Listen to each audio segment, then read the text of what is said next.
আপনি জীবনে সব থেকে বেশি কি চাইতেন? চিরদিনই আমি লুকোবার মতো একটা জায়গা খুঁজে বেরিয়েছি। আমার বন্ধু পিঙ্কি, যে ছিল আমার স্কুল ফ্রেন্ড, বেস্ট ফ্রেন্ড, প্রতিবেশী, আর ওদের বাড়িটা ছিল আমার কাছে সব থেকে নিরাপদ জায়গা। ওদের বাড়ির গেট থেকে দরজা পর্যন্ত যে 20টা স্টেপ ফেলতে হতো, সেটাই ছিল আমার জীবনের কাউন্টডাউন। আর আমি ভাবতাম একটা দেওয়াল ছাড়া আমাদের মাঝে আর কিছুই নেই। আমি উল্টো দিকেই থাকতাম, যেখানে 20টা ঘর ছিল। ঘরগুলো একেবারে গায়ে গায়ে ছিল।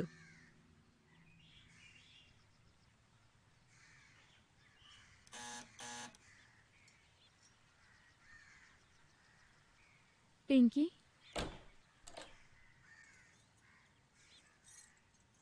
কি চাই রে শক্তি? পিঙ্কি। পিঙ্কি তো এখন বাড়িতে নেই। ও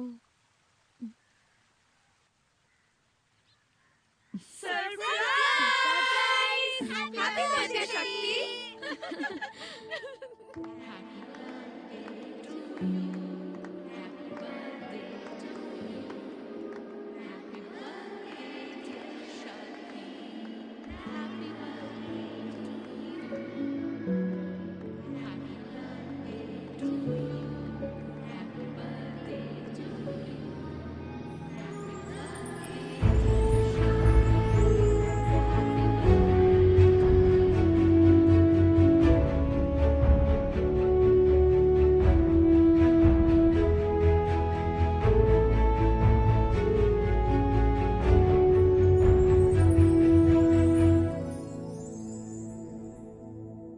আমার জন্য এত কিছু করেছিস, আমি খুব খুশি। পিঙ্কি আর শক্তি দুই বোন, কথাটা মনে আছে? চল এবার। শক্তি, কেকের আরেকটা পিস আছে, তুমি এটা খাবে? সবাই কি খেয়েছে আন্টি? পিঙ্কির বড় মা খেয়েছেন? সবাই খেয়েছে, এটা তোমার জন্য, খেয়ে নাও। দীপক দাদা, আমি হাফ ইয়ারলিতে সব সাবজেক্টে পাস করেছি। ইংলিশ, ম্যাথস, সায়েন্স সবেতে 60+। আরে নাও। এসব কিসের জন্য? পিঙ্কি কি আবার ফেল করেছে? আরে শক্তি দেখ কোচিং কিরকম। করানোতেই তো পিঙ্কি আজ ম্যাথসে পাশ করেছে। ও, বেচারা শক্তি, রোজ এখানে এসে ওকে পড়াতে হয়েছে। আমি তো মজা করছিলাম ছোট মা। Happy birthday Shakti. Thank you দাদা। শক্তি 13 বছর হলো দীপক দাদা, ও আমার থেকে 2 মাসের বড়।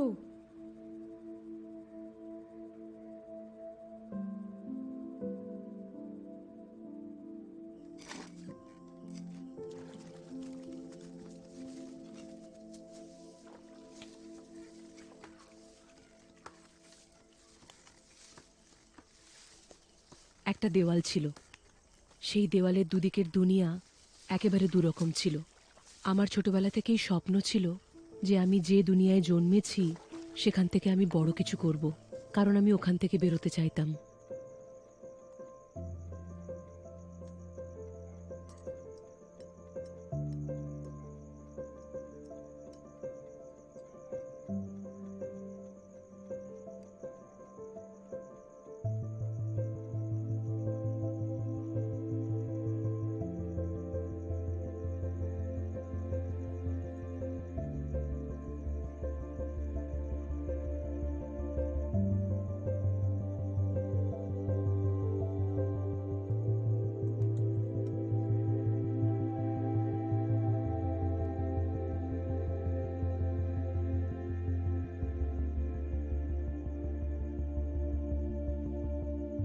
Happy birthday to me.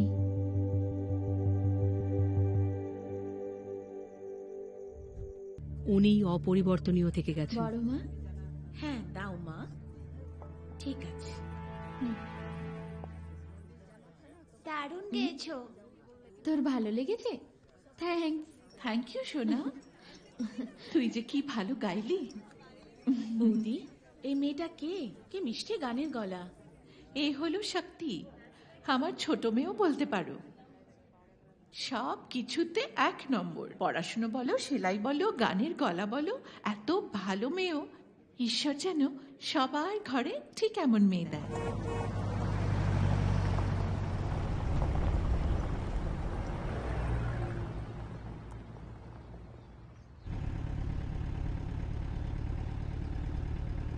কি বলবো, আমার যে কি আনন্দ হচ্ছে। ভগবান গণেশ যেন তোমায় আশীর্বাদ করেন। আর কি জানো, উনি খুব জাগ্রত দেবতা। আমার আইআইটির রেজাল্টের আগে আমি ওনাকে খুব ডেকেছিলাম, আর উনি আমার ডাক শুনেছিলেন। আইআইটি কি খুব ভালো কলেজ? চেন্নাইয়ে এই 2 বছর চালু হয়েছে, কিন্তু ইঞ্জিনিয়ারিং আর সায়েন্সের জন্য এটাই বেস্ট কলেজ। তাহলে পিঙ্কি আর আমি ল বা আর্টস নিয়ে পড়লে কোথায় পড়বো? পিঙ্কি ওর দ্বারা পড়াশোনা হবে না। তুমি নিজের জন্য দেখতে চাইলে আমি দেখাচ্ছি। দাদা তুই খুব বাজে।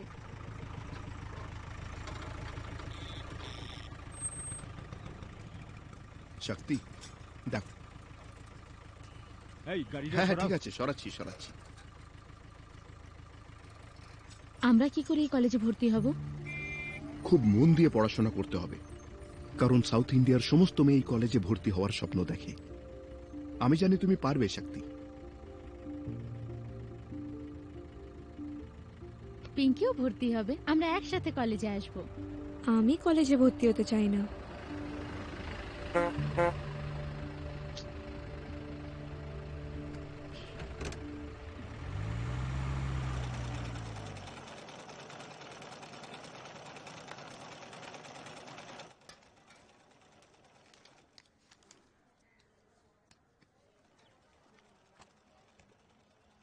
না বলে কোথায় গেছিলি?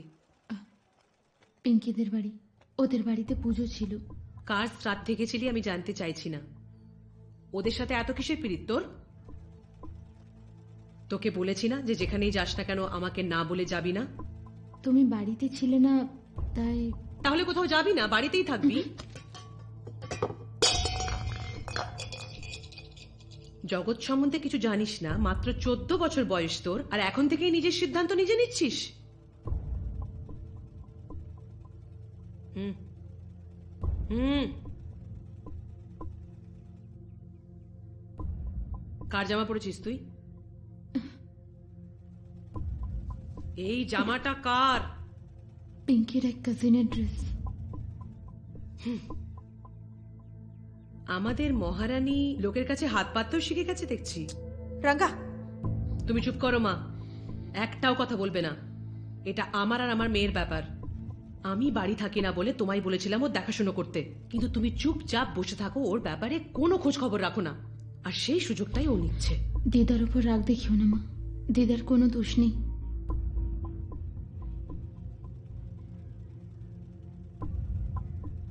আমি রাত দিন খেটে খেটে মরছি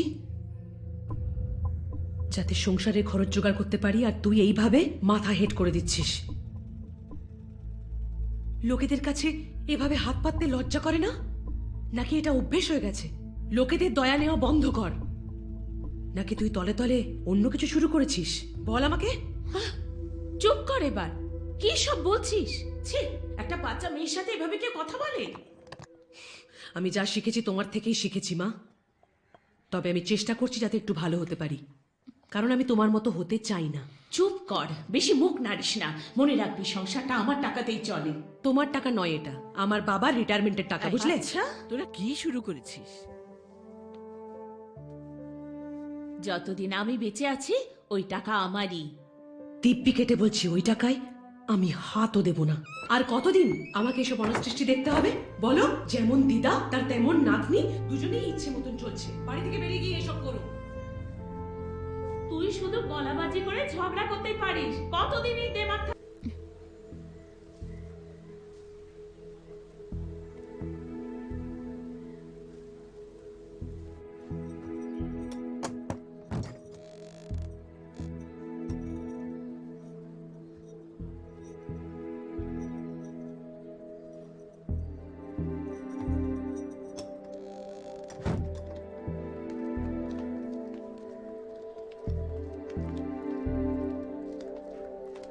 শক্তি, শুনলাম তুমি নাকি সিনেমায় নামছো। অনেক নাম হোক তোমার।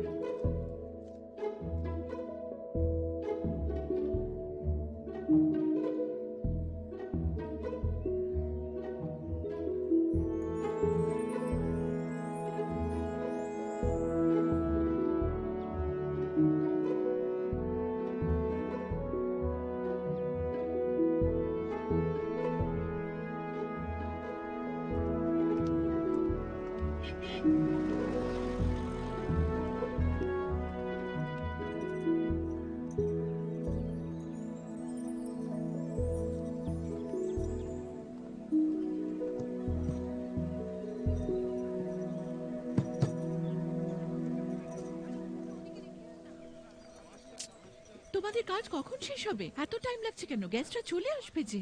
আন্টি, আমি শক্তি, দরজাটা খুলুন। Watchman uncle.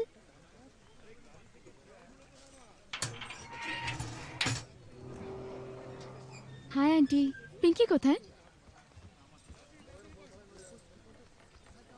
নমস্কার। নমস্কার, আসুন।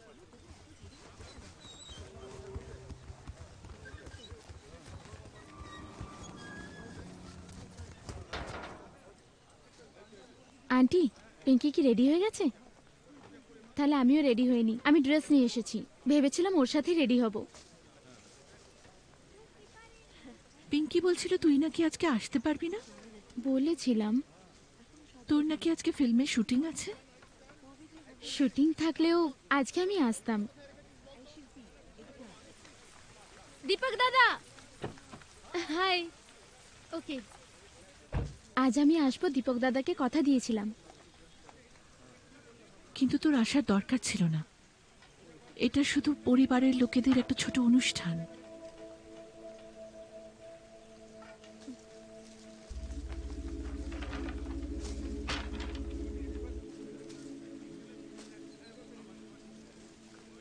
শক্তি, দাঁড়া। পিঙ্কি? কোথায় যাচ্ছিস? পিঙ্কি, ওখানে পিঙ্কি রেডি হচ্ছে। পিঙ্কি, আগের দিন রাগ দেখিয়েছিলাম বলে এমন করছিস? আমার উপর রাগ করেছিস? গোটা শহরে তো ছবির পোস্টার পড়েছে, সবাই তোকে নিয়ে আলোচনা করছে। ওগুলো কি সত্যি তোর ছবি? হ্যাঁ আন্টি, আমারই ছবি। পিঙ্কির বাবা যদি জানতেন যে তোর মা সিনেমায় অভিনয় করে, উনি কোনোদিনও এ বাড়িতে তোকে ঢুকতে দিতেন না। এটা জানলে আমি কখনো আসতাম না। শোন শক্তি, আমরা সকলেই তোকে খুব ভালোবাসি। তুই ভালো মেয়ে, পড়াশুনোয় কত ভালো। তোর মা রাত বিরেতে বাড়ি ফিরলেও আমরা তোকে মেয়ের মতো ভালোবাসি। ও পিঙ্কি, এই জন্যই তুই কখনো আমাদের বাড়ি আসিসনি। সবসময় আমিই এসেছি। তোদের কুক ভালো মন্দ খাবার বানিয়েছে বলে আমাকে ডাকতিস, কিন্তু আসলে দেওয়ালের ওপারে যাওয়া তোর বারণ ছিল। পিঙ্কি শ্বশুরবাড়ির লোকেরা অন্যরকম, ওরা খুব রক্ষণশীল ফ্যামিলি। আমরা তোকে খুব ভালো করে চিনি শক্তি, কিন্তু যদি কোনো প্রবলেম হয় তখন তো বিয়েটাই আটকে যাবে, তাই না? বোঝার চেষ্টা কর, বিয়েটা হয়ে গেলে দুই বন্ধু আবার মিশতে পারবি। কিন্তু এখন পিঙ্কির কথাটা তো ভাবতে হবে।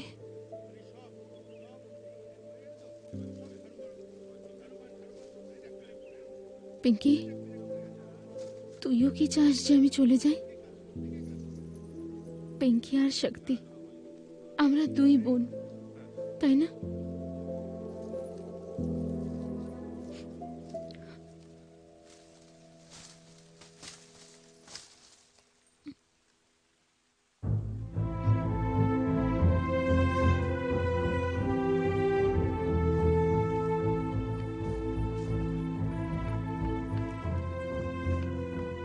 শক্তি, কি হয়েছে বলো?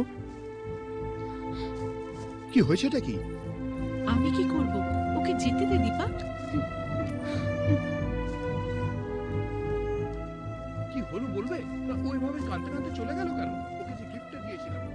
শক্তি দিদি, শক্তি দিদি, শহরের দেওয়ালে দেওয়ালে তোমার ছবি দেখে কি যে আনন্দ হলো। আমি আমার স্বামীরে কইলাম তোমার আমি চিনি, মুখ পড়া বিশ্বাসই করলো না।